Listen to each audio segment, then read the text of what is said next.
Good evening, my Real News Midday TV family. Welcome back to the channel for another news update for Monday, September 1, 2025. And in the news this evening, police intercept and arrest a robbery suspect on Don Robin Avenue. One of two men suspected of committing a robbery in Portmore, St. Catherine was taken into police custody shortly after midday on Monday. The man, not yet identified, was arrested by members of the Public Safety and the Traffic Enforcement Branch. Reports are that upon receiving intel from the Portmore Police, the lawmen intercepted the suspect along Don Robin Avenue near the intersection with Lindsay Crescent. Details surrounding the robbery incident are not yet clear. Taxi operator fatally shot near KPH. A taxi man was fatally shot by a licensed firearm holder in the vicinity of the Kingston Public Hospital this morning. Commander of the police's Area 4, Senior Superintendent Michael Phipps, said he received a report about the incident around 10:15 a.m. The man was identified by relatives at the scene as 44-year-old Carlo Ellis, who operated on the Jonestown taxi route. Reports are that Ellis was shot during an altercation with another taximan who is reportedly an ex-police officer. The other taximan has reportedly turned himself into custody.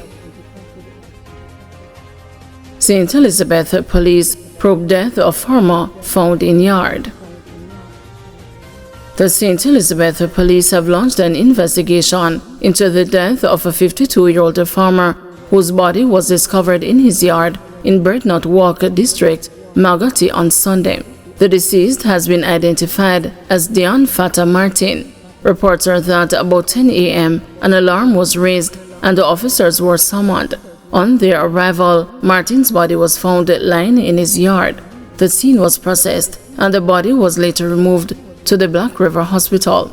A post-mortem examination is to be conducted. Detectives assigned to the Black River Criminal Investigation Branch are leading the probe. Murder count jumps to double digits after recent decline. Jamaica's weeks of low homicide counts came to an end last week as 23 murders were recorded, the highest in recent weeks of single-digit killings. The killings, which occurred between August 23 and 30, brought the island back to the 2024 average weekly murder count, according to the police's latest serious crime statistics. The report shows that as of August 30, Jamaica's murder toll stands at 459, representing a 42% decline compared to the same period last year. A week earlier, between August 16 and 22, 14 murders were recorded, and the week prior, August 9 to 16, saw just 7. The spike last week was largely driven by 11 homicides over 2 days from Tuesday to Thursday morning. Among the 19 police divisions, St. Andrews South leads with 55 homicides, followed by St. James and St. Anne with 41 each, and St. Catherine South with 40. 16 divisions have recorded reductions in murders compared to last year. Other serious crimes, including shootings, injured persons, and rape, have also declined, while robberies and break-ins have risen by 11% and 29% respectively. Overall, crime across the island is down 16%. The continued decline in murders has been a major talking point during political campaigns leading up to the general election on Wednesday. Motorcyclist dead, Pillion hospitalized following Westmoreland crash. A motorcyclist died and the pillion rider is being treated in hospital following a collision on the Belmont Road in Westmoreland on Sunday night. The deceased is 20-year-old Teron Mary, otherwise called Brains, of Rivertop Bluefields, Westmoreland. It is reported that a motorcycle with 2 men aboard was traveling toward the White House when sometime after 11 p.m. it collided with a black Mitsubishi SUV in the opposite lane. Mr. Mary and his passenger were thrown from the motorcycle, one over the seawall. Both were assisted by other motorists and passers-by, including people returning from the People's National Party meeting in Sam Sharp Square. The police transported the injured men to the Savannah Lamar Hospital, where Mr. Mary was pronounced dead and the other man admitted. The police say the motorcycle had no registration plate affixed. Reacting to the crash, residents complained about the length of time it took for an ambulance to reach the scene. Rohan White said the concern was for the pillion rider, as the rider was motionless, but he lamented that the ambulance arrived 2 hours later, by which time the police themselves had to transport the crash victims to the hospital. So many vehicles were here where them could have carry him, and the police them say nobody must take him up.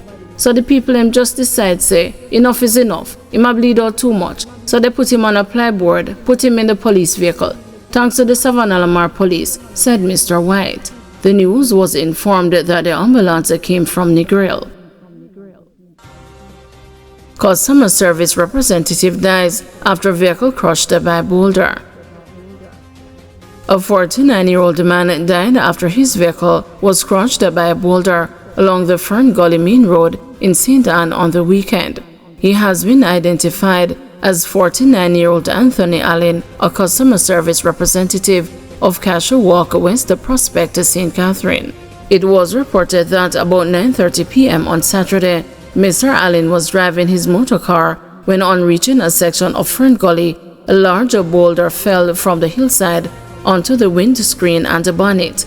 Mr. Allen, who was the sole occupant of the vehicle, was removed by firefighters. He was taken to St. Anne's Bay Regional Hospital, where he was pronounced dead. PNP complains of political intimidation in Rose Heights.